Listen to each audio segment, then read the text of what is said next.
4 মাসেই অন্তত 60 কোটি টাকা পকেটে ঢুকিয়েছে শিক্ষা খাতের বদলি বাণিজ্যের একটি চক্র। পদ খালি না থাকা সত্ত্বেও দায়িত্বপ্রাপ্ত ব্যক্তিদের ম্যানেজ করে নির্বিঘ্নে শেষ করেছে প্রায় 2000 বদলি। এক একজন শিক্ষককে 3 থেকে 5 লাখ টাকা করে দিতে হয়েছে বদলির জন্য। বিষয়টি প্রধানমন্ত্রীর নজরে আসার পরপরই বন্ধ হয়েছে বদলি, কিন্তু ততক্ষণে বিপুল পরিমাণ অর্থ হাতিয়ে নেওয়া শেষ চক্রটি। দৈনিক আগামী সময়ের এক প্রতিবেদনে এসব তথ্য উঠে এসেছে।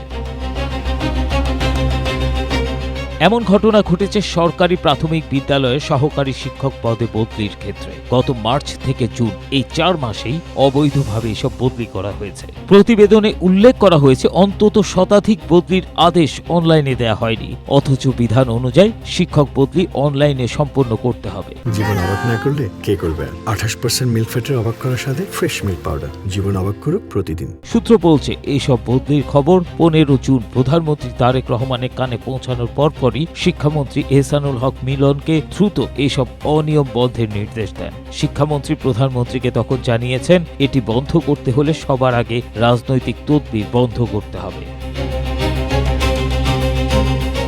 আগামী সময়ের ওই প্রতিবেদনে আরও বলা হয়েছে, শিক্ষক বদলিকে কেন্দ্র করে তোলপাড় চলছে শিক্ষা প্রশাসনে। কারা কতটি বদলি তদবির করেছে এর সংখ্যা খোঁজা হচ্ছে। প্রাথমিক ও গণশিক্ষা মন্ত্রণালয়ের প্রতিমন্ত্রী দপ্তর থেকে কয়েকবার বদলির ফাইল অনুমোদনের জন্য পাঠানো হলেও সেগুলোকে আটকে দেন শিক্ষামন্ত্রী। এ নিয়ে তদন্তে নেমেছে সরকারের উচ্চ পর্যায়ের কমিটি ও বিভিন্ন গোয়েন্দা সংস্থা।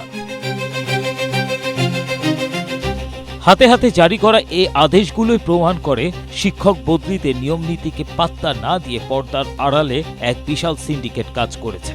সরকার যখন বদলির প্রক্রিয়াকে ঘুষ, দালাল চক্র ও প্রভাবমুক্ত করতে অনলাইন ব্যবস্থাকে বাধ্যতামূলক করেছে, তখন এসব বদলির আদেশ জারি করা নির্দেশনা লঙ্ঘনই নয়, ডিজিটাল প্রশাসন সুশাসনের লক্ষ্যকেও প্রশ্নবিদ্ধ করে।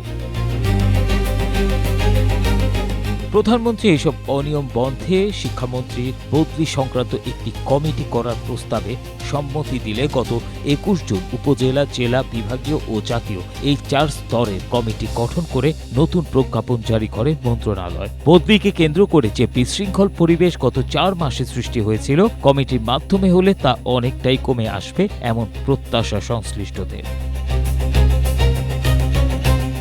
ABM Asaduzzaman, Asia post.